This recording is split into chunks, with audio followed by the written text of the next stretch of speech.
an unusual background for being a relationship expert. I was a celibate monk for 9 years in my 20s. So I'd been very sexually active before that, and then gave that up in order to sort of grow in my own spirituality. And as a monk and a man, you learn to understand yourself very well. So I have a lot of self-reflection as to how I think, how I feel, how I interact, what's going on. Not all men have spent the time to reflect on what's going on inside of them. So I really understood myself very well by the age of about 28. And then I shifted into having relationships with women. That's always a fun story to tell, but I shifted, and women were very different. So that's how I really came up with the idea of men are from Mars, women are from Venus. Literally, in my own experience, it was like women were from another planet because they thought differently, they reacted differently.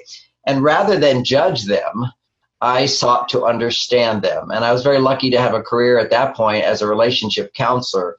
I was motivated to study psychology after being a monk because my brother was bipolar and spirituality didn't heal bipolar. So I thought psychology might. It didn't do it either. Years later, I discovered a solution for all these mental things on a biological level. It's not so much psychological. However, in my own journey, that sort of opened me up to becoming a therapist, and listening to women talk every day for 8 hours. Really, it was like a study for me. Of course, they love being studied. They were being heard, being understood. I was asking questions, and really to understand how women think and feel in a positive way. And I think it's my own comfort with myself that allows me to be non-judgmental. You know, so much of the time when differences show up, we tend to think I'm right, you're wrong. And in my case, I was just curious. And curiosity is always the best reaction rather than judgment. And I'll attribute that to my spirituality. But the benefit of that is the wisdom in my many, many books, which is simply put, a way of understanding our differences when they show up in a positive way, rather than resorting to thinking, what's wrong with me or what's wrong with my partner? Let me see what just happened and find a better way to interact. I've been doing this a long time. I know the question single ladies usually ask me. Yes. And, you know, one of the big things is, why doesn't he call back? And it was such a big deal. I remember some friends wrote a book called He's Just Not Into You, which is an overly simplified answer. For sure, sometimes men don't call back. But anybody who's been with somebody, had a great time, and then they don't call back or they lose interest, you go, what happened? It's such a, you kind of look at yourself, did I say this, did I do that? And just doesn't let go because there's no understanding. And so sometimes it is, you know, you meet someone and you find out they're not the right person for you. And sometimes women will say, well, why doesn't he just say I'm not the right person? And I say, are you kidding? Who wants to say that? And the bottom line in men is they want to make women happy, but that doesn't mean they want to make every woman happy. I mean, actually, they would like to make every woman happy, but they don't want to be in a relationship with every woman. And so what happens is when something's not working, not clicking, he's not going to tell you, generally speaking. He's just not going to call back. So that's one reason a guy doesn't call back. But there's so many other reasons. And it's very important to understand that. There's ways that she may have sabotaged the interaction. And so there is something she said or did that didn't inspire him to call back or to pursue the relationship. So that's clearly a possibility. And I'd like to talk today about some of those things that women commonly do that kind of turn men off.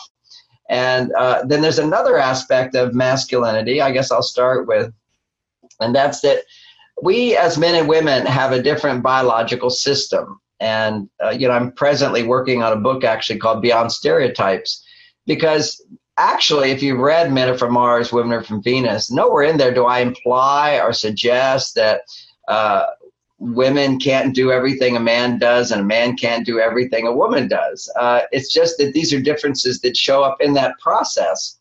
So a lot of people have been critical of the work because they think I'm like fitting into old stereotypes. There's actually no stereotypes in my book that are the traditional stereotypes. It's just wisdom in terms of how men and women are biologically set up differently to react to happiness and stress, pain and pleasure.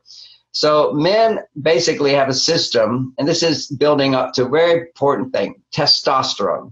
Testosterone is this hormone that men need at least 10 times more than a woman to feel good. If he doesn't have his heavy, a good level of testosterone, then he doesn't feel pleasure. He doesn't feel interest. He doesn't feel motivation. And that's what he feels so much in the beginning. It's that all that interest the guy has and that attraction. On a biological level, that's testosterone. Now, it's not like you can just shoot him with testosterone and happen. His body has to make it. So he's making this testosterone. It's the foundation of interest and romance and growing together. Okay, so if a man's testosterone level goes down, he's going to feel passive, irritable, grumpy. He can become judgmental. I mean, it's amazing how, as a man, I can shift from being, my God, she's the most beautiful woman in the world, to, oh my gosh, she's got big toes. It's just as women can be really hard on themselves, a guy can be really hard on women, and it's fleeting. For women, it's not so fleeting. They tend to hang on to these things. But a guy, testosterone goes up, you are beautiful. Testosterone goes down, he is like, I don't know, I don't feel so good when I'm with her. Because testosterone gives men energy. It gives men aliveness. It gives men pleasure. So it's really important for women to understand this. If you learn how to create testosterone in a man, then you make sure you're not going to be sabotaging the relationship. So it's kind of like, why do men lose interest? Well, here's the bottom line, is to really understand testosterone, we need to do the flip side of that, a little bit about women. For women, it's estrogen. Estrogen have, generally speaking, 10 times more estrogen than a guy. Okay. Now, as guys get older and you get these overweight guys that aren't very motivated in life, you can tell them they got a belly. I'm sorry, guys, but that's part of having a belly is estrogen. A little belly's fine. That means he's more in touch with his sensitivities. He's more compassionate. He's going to be more empathetic. There's certain challenges that come with estrogen in men. But a younger man, he's going to, in his 30s and 40s and so forth, he's still got his testosterone at a healthy level. In order to feel good, he needs that testosterone. But when he connects with a woman and they spend a lot of time together and he's doing a lot of things to please her, what happens is his estrogen goes up. Okay, that's really key. Is sex with a guy afterwards, his testosterone levels tend to go down. Now, it's a subtlety. It's actually his testosterone might be the same, but the amount of free testosterone goes down. But we'll just, for simplicity, say his testosterone goes down. And when that happens, he needs to pull away in order to rebuild his testosterone. So a guy theoretically can have a horrible time with a woman and not want to call her back. Or a guy could just be, it doesn't fit and not want to call her back. Or it could be a guy that really likes her, has a good time, and they have sex. These female hormones get produced. A lot of oxytocin gets produced as well. And oxytocin is a hormone that will actually lower his testosterone.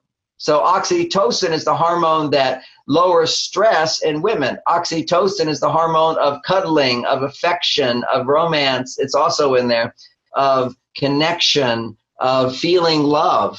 So all those are strong feelings that come along with estrogen and oxytocin. But you get those two things together, which is what romance is. His testosterone levels will start to drop.